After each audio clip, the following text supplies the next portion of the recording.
বিয়েতে ৫১টা শাড়ি পেয়েছিল মেয়েটা। অষ্টমঙ্গলায় ফিরে এসে আরো ৬টা। এত শাড়ি একসঙ্গে সে জীবনে দেখেনি। আলমারির প্রথম থাকে সে রাখল সব নীল শাড়িদের। হালকা নীল একটাকে জড়িয়ে ধরে বলল, তুই আমার আকাশ। দ্বিতীয় থাকে রাখল সব গোলাপিদের। একটা গোলাপিকে জড়িয়ে সে বলল, তোর নাম অভিমান। তৃতীয় থাকে ৩টে ময়ূর, যেন ৩ দিক থেকে ছুটে আসা সুখ।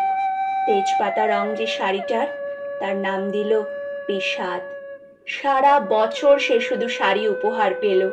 এত শাড়ি সে কি করে এক জীবনে পরবে? কিন্তু বছর যেতে না যেতেই ঘটে গেল সেই ঘটনাটা। সন্ধ্যের মুখে মেয়েটি বেরিয়েছিল স্বামীর সঙ্গে চাইনিজ খেতে। কাপড়ে মুখ বাঁধা ৩টে ছেলে এসে দাঁড়ালো।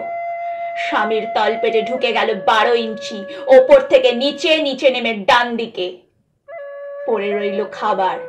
চিলি ফিস থেকে তখনও ধোঁয়া উঠছে। এর নাম রাজনীতি, বলেছিল পাড়ার লোকেরা। বিয়েতে ৫১টা শাড়ি পেয়েছিল মেয়েটা। অষ্টমঙ্গলায় ফিরে এসে আরো ৬টা। একদিন দুপুরে শাশুড়ি ঘুমিয়ে সমস্ত শাড়ি বের করে ছতলার বারান্দা থেকে উড়িয়ে দিল নিচের পৃথিবীতে। শাশুড়ি পরিয়ে দিয়েছেন তাকে সাদা থান। ১৯ বছরের একটা মেয়ে, সে একা। কিন্তু সেই থানও এক ঝটকায় খুলে নিল ৩জন।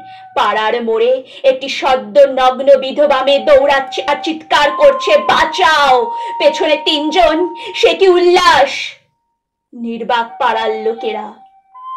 বিয়েতে ৫১টা শাড়ি পেয়েছিল মেয়েটা।